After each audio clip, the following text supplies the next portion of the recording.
மாணவர்களே, நாங்கள் இப்பொழுது இந்த நடுப்புள்ளி தேற்றத்தின் சில உதாரணங்களை பார்ப்போம். எனவே இந்த பாடத்தில் நீங்கள் இந்த நடுப்புள்ளி தேற்றத்தை பயன்படுத்தி பிரச்சனைகளுக்கு நீங்கள் எப்படி தீர்வு காணலாம் என்றும் என்ன வழிமுறைகளில் நீங்கள் அதை தீர்க்கலாம் என்றதையும் பற்றி விவரமாக அறிந்து கொள்ள முடியும். உதாரணம் 1, முக்கோணம் ஏபிசியில் ஏபியின் நடுப்புள்ளி எக்ஸ், ஏசியின் நடுப்புள்ளி ஒய் அங்கே படத்தில் போடப்பட்டிருக்கிறது. ஏஎக்ஸின் நீளம் 6 சென்டிமீட்டர், XYயின் நீளம் 9 சென்டிமீட்டர், AYயின் நீளம் 20 சென்டிமீட்டர். கேள்வி: BCயின் நீளத்தை காண்க. XBCY என்ற நாட்பக்களின் சுற்றளவை ஆறு. இங்கே நீங்கள் பார்க்கலாம், மிகவும் சுலபமாக நீங்கள் விளங்கிக் கொள்ளலாம். இதனுடைய நடுப்புள்ளிக்கும் இதனுடைய நடுப்புள்ளிக்கும் தொடுக்கிற கோடை நீங்கள் பார்த்தால் எங்களோட தேற்றத்தின்படி இந்த தொடுகோடு இதுக்கு சமாந்தரமாகவும் பிசியின் அரைப்பங்கு தான் XY என்றும் இருக்கிறது. ஆகவே எங்களுக்கு இங்கே பிசியின் நீளம், XYயின் நீளம் இங்கே தந்திருக்கிறார்கள். XYயின் நீளம் 9 சென்டிமீட்டர் என்று பண்ணால் பிசியின் நீளம் 18 சென்டிமீட்டர். ஆகவே XBCY சுற்றளவு இந்த நீளம் தெரியும், இது 18 என்று தெரியும், இந்த நீளம் தந்திருக்கிறார்கள், இது 9 என்று தெரியும். ஆகவே நீங்கள் சுற்றளவை இலகுவாக கண்டுகொள்ள முடியும். நிறுவல்: பிசியின் நீளம் 18 சென்டிமீட்டர் என்றால் XY சமன் அரை பிசி. XBCYயின் சுற்றளவு XB சக BC சக CY சக YX சமன் 6 சென்டிமீட்டர் சக 16 சக 20 சக 9 சமன் 53 சென்டிமீட்டர். இனி என்ன உதாரணத்தை பார்ப்போம். இங்கே முக்கோணி ஏபிசியிலே AB, BC, CA ஆகிய பக்கங்களின் நடுப்புள்ளிகள் முறையே MNL.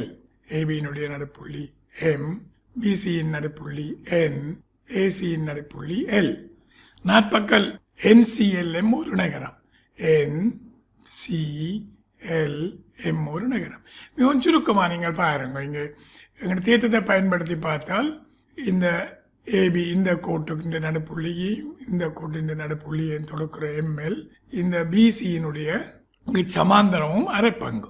ஆகவே இதை எடுத்தீங்கள் என்றால் BN சமன் NC இருக்கிறவனால் ML இது இந்த அரைப்பங்காக இருக்கிறவனால் ML சமன் NC, ML ஆல்சோ சமாந்தரம். ஏனென்றால் இது சமாந்தரமாக வரைய இந்த நடுப்புள்ளியை தொடுக்கிற கோடு இது சமாந்தரமாகவும் இருக்கும்.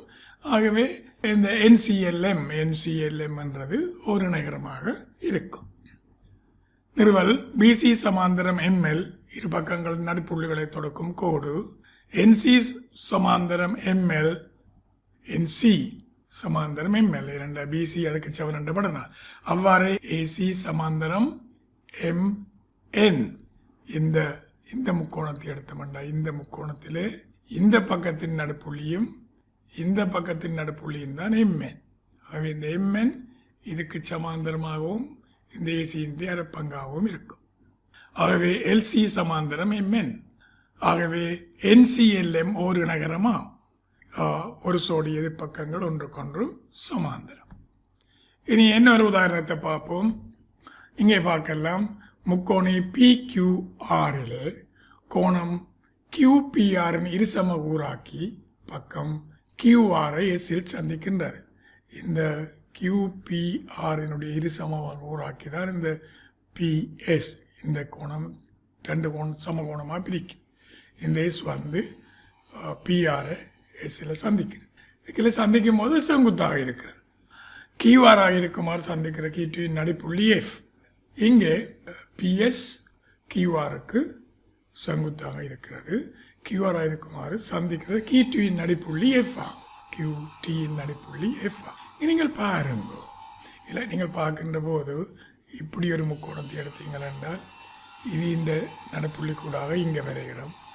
அதே மாதிரி நாங்கள் இன்னும் ஒரு முக்கோணத்தையும் எடுத்து பார்க்கலாம். அப்படி பார்க்கின்ற போது உங்களுக்கு பொதுவாக அந்த தேற்றத்தின் அடிப்படையில் இதை நீங்கள் நிறுவத்தக்கதாக இருக்கும். ஆகவே FS சமாந்தரம் TN என்று FS இது சமாந்தரம் இதென்று வடிவாக நீங்கள் பார்க்கலாம். இப்பொழுது நாங்கள் இந்த நிறுவலில் என்ன செய்ய வேண்டும் என்றால் QS சமன் SR என்று நிறுவனம் என்றால் இந்த RQT என்ற முக்கோணத்திலே நடுப்புள்ளி கூடாக இந்த நடுப்புள்ளி கூடாக இந்த நடுப்புள்ளி எஃப்எஸ் என்பது தொடுக்கிறது இந்த டிஆருக்கு சமாந்தரமாகவும் டிஆரின் அரைவாசியாகவும் இருக்கின்ற எங்களுடைய தேற்றம் கூறுகிறது. அதன்படி நாங்கள் நிறுவ பார்ப்போம். முக்கோணம் PQR முக்கோணம் PSRல் PSQ சமன் PSR என்ற இது ரெண்டும் செங்கோணம். இது இந்த ரெண்டும் செங்கோணங்கள். QPS சமன் SPR QPS இந்த கோணம் இந்த கோணத்தை சமன் இது சமகூறாக்கி தரவில் தரப்பட்டிருக்கு. பக்கம் PS பொது. ஆகவே PQS ஒருங்கமைவுகிறது PSRோடு. இந்த பெரிய முக்கோணம் இதுவும் இந்த முக்கோணமும் ஒருங்கிதவி முக்கோணங்கள். ஆகவே QS சமன் SR. ஆகவே QS சமன் SR. முக்கோணம் QRTயில் இனி நீங்கள் பாருங்க, நான் முன்ன சொன்ன மாதிரி QR இங்கே இருக்கு. QRT என்ற இந்த முக்கோணத்தை எடுத்து இது இந்த நடப்புள்ளி S என்று தெரியும், இது இந்த நடப்புள்ளியும் F என்று தெரியும் தரவில். ஆகவே இரண்டையும் தொடுக்கிற கோடு நிச்சயமாக மூன்றாம் பக்கமான RTக்கு சமாந்தரமாகவும் நிரப்பங்காகவும் இருக்கும். QF சமன் FT QS சமன் SR நிறுவப்பட்டது. எனவே FS சமாந்தரம் TR FS சமாந்தரம் TR என்ற ஒரு முக்கோணின் இரு பக்கங்களின் நடுப்புள்ளிகளை இணைக்கும் கோடு மூன்றாம் பக்கத்துக்கு சமாந்தரமாகும். இந்த பக்கத்தின் நடுப்புள்ளியையும் இந்த பக்கத்தின் நடுப்புள்ளியையும் இணைக்கும் இந்த FS என்ற கோடு மூன்றாம் பக்கத்துக்கு சமாந்தரமாகும் என்றால் நடுப்புள்ளி தேற்றம். இங்கே ஒரு பயிற்சியை நாங்கள் இப்போ பார்ப்போம். முக்கோணம் ABCயின் உள்ளே உள்ள ஒரு புள்ளி P ஆகும். படத்தை பாருங்கோ. AP BP CP ஆகிய பக்கங்களின் நடுப்புள்ளிகள் முறையே ZXY. இந்த நடுவில் இருக்கிற புள்ளி P. இந்த APயை நீங்கள் எடுத்தீங்கன்னா இந்த நடுப்புள்ளி X, இந்த CP எடுத்தீங்கன்னா நடுப்புள்ளி Y, நீங்கள் BP எடுத்தீங்கன்னா அது நடுப்புள்ளி X. இந்த மூன்றை நாங்கள் தொடுக்கின்றோம். இப்பொழுது முக்கோணம் BAC சமன் XZY. BAC என்ற இந்த பெரிய முக்கோணம் இந்த XZY இந்த முக்கோணத்தை சமன் என்றும், இந்த முக்கோணம் ABC என்றது ZXYக்கு சமன் என்றும், அதே மாதிரி இந்த முக்கோணம் இங்கே உள்ள இருக்கிற ZYXக்கு சமன் என்றும் நீங்கள் நிறுவ வேணும். அதே மாதிரி ABCயின் சுற்றளவு சமன் XYZின் சுற்றளவு இருமடங்கு.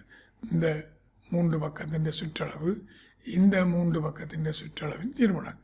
மிகச்சுலபமான பயிற்சி இதே ரெண்டால் ஒவ்வொரு முக்கோணமாக எடுத்து பாருங்க. இந்த APB எடுத்தால் இந்த பக்கத்தின் நடுப்புள்ளி இதையும் AP நடுப்புள்ளி இணைக்கிறதோடு இது. ஆகவே இந்த கோடு இது என்னுடைய அரைப்பங்கு. அதே மாதிரி இந்த முக்கோணத்தை நீங்கள் எடுத்து பார்த்தீங்கள் என்றால் APCயை இது இந்த நடுப்பக்கம் சற்றையும் PCயின் நடுப்பக்கம் வையையும் இணைக்கிற ஒரு ZY. ஆகவே ZY இந்த ACயினுடைய அரைப்பங்கு.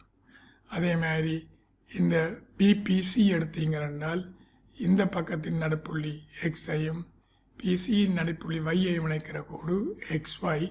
இது BCயின் அரைப்பங்கு. ஆகவே இந்த மூன்று பக்கங்களுடைய அரைவாசி பங்கு தான் இந்த மூன்று பங்கு. அதே மாதிரி நீங்கள் எடுத்து பார்த்தீங்கள் என்றால் இப்பொழுது இது எடுத்து பார்ப்போம். இந்த முக்கோணத்தை APC எடுத்தால் இந்த ரெண்டின் அரப்பு மத்திய புள்ளி இணைக்கிற கோடு மூன்றாம் பக்கத்துக்கு இந்த பக்கத்துக்கு சமாந்தரம். ஆகவே BAC என்ற கோணம் PZC என்ற கோணத்துக்கு சமன் என்ற ஒத்த கோணம். இதுவும் சமாந்தரம் என்றோன்னா இதுவும் ஒத்த கோணம். அதே மாதிரி இதுவும் ஒத்த கோணம். அதே மாதிரி இதுவும் ஒத்த கோணம். இதுவும் ஒத்த கோணம். இந்த எல்லாமே ஒத்த கோணம். ஆகவே இது ரெண்டு கோணத்தையும் நாங்கள் சேர்க்கின்ற போது அவை இந்த ரெண்டு கோணத்துக்கும் சமனாக இருக்கும். அதே மாதிரி இந்த பெரிய கோணம் இந்த ரெண்டு கோணத்துக்கும் சமனாக இருக்கும். ஆகவே நாங்கள் நிறுவலை பார்த்தோம் என்றால் முக்கோணம் APCயில் AC சமாந்தரம் ZY. ஏனென்றால் PA PCயின் நடுப்புள்ளிகளை இணைக்கும் கோடு. எனவே CAP சமன் YZP ஒத்த கோணங்கள் இங்கே இருக்கு. இதுக்கு சமாந்தரம் என்றால் இந்த CAP சமன் YZP. இந்த கோணமும் இந்த கோணமும் சமம். அவ்வாறே கோணம் APB இல் AB சமாந்தரம் ZX. எனவே BAP சமன் XZP ஒத்த கோணங்கள். ஆகவே BAP சக CAP சமன் XZP சக YZP முன்ன நான் சொன்னது. ஆகவே BAC சமன் XZY. அவ்வாறு ACP சமன் ZYX. அதே போல CPA சமன் ZXY ஆகும். இனி இரண்டாவது கேள்விக்கு விட கண்டால் ZX சமன் அரை AB, XY சமன் அரை BC, YZ சமன் அரை AC. ஆகவே அரை AB சக அரை BC சக அரை CA சமன் XZ XY சக YZ. ஆகவே முக்கோணம் ABC இன் சுற்றளவு சமன் முக்கோணம் XYZ இன் இருமடங்கு ஆகும். இனி ஒரு பயிற்சியை நாங்கள் செய்து பார்ப்போம். இங்கு முக்கோணம் ABCயில் தரப்பட்ட தரவுகளுக்கேற்ப AD செங்குத்தாக வரையப்பட்டிருக்கிறது EF என்று காட்ட வேணும். இந்த AD என்ற இந்த கோடு EFக்கு செங்குத்து காட்ட வேணும். இங்கே உங்களுக்கு தெரியும், இந்த பக்கம் சமன் இந்த பக்கம், இந்த பக்கம் சமன் இந்த பக்கம், இந்த பக்கம் சமன் இந்த பக்கம். ஆகவே இந்த ABD என்ற முக்கோணியும் ACD என்ற முக்கோணியும் ஒருங்கு செய்கிறது. ஆகவே அப்படி ஒருங்கு செய்கிறபடினால் இந்த பக்கம் ODA இது சமன் ODC இது. ஆகவே இது ஒரு கோட்டு கோணங்களான 90 செங்குத்திலே வருகிறது. அதை நீங்கள் வேறுமாக பார்த்தால் நிறுவல்ல ABD ACDயிலே முக்கோணம் AB சமன் AC தரவு, BD சமன் DC தரவு, AD பொது. ஆகவே முக்கோணம் ABD ஒருங்கு செய்வு முக்கோணம் ACD பக்கம் பக்கம் பக்கம். எனவே ADB சமன் ADC இவை ஒரு கோட்டு கோணங்களாக இருக்கிறது. ஆகவே ADB சமன் 90 பாகை, ADC சமன் 90 பாகை. இனி நீங்கள் பார்க்கலாம், இந்த பக்கத்தினுடைய மத்திய புள்ளிக்கும் இந்த பக்கத்தினுடைய மத்திய புள்ளிக்கும் இணைக்கிற EF என்ற கோடு BCக்கு சமாந்தரம் என்று தெரியும் உங்களுக்கு. ஆகவே இந்த ODC என்ற இந்த முக்கோணம் செங்கோணம் இந்த AOF என்ற செங்கோணத்துக்கு இந்த கோணத்துக்கு சமன். ஆகவே இதுக்கு ஒரு செங்கோணம். ஆகவே இதுக்கு ஒரு செங்கோணம். ஆகவே இந்த AD என்ற கோடு EF என்ற கோட்டுக்கு செங்குத்தாக இருக்கிறது. BC சமாந்தரம் EF AB ACயின் மத்திய புள்ளிகளை இணைக்கின்ற கோடு. ஆகவே ADB சமன் AOC, ADB சமன் AOE. இந்த கோணம் இந்த கோணத்துக்கு சமன். அதே மாதிரி இந்த கோணம் இந்த கோணத்துக்கு சமன். எனவே AOE சமன் AOF சமன் 90 பாகை. ஆகவே இந்த AD என்ற கோடு EF என்ற கோட்டை செங்குத்தாக வெட்டுகிறது.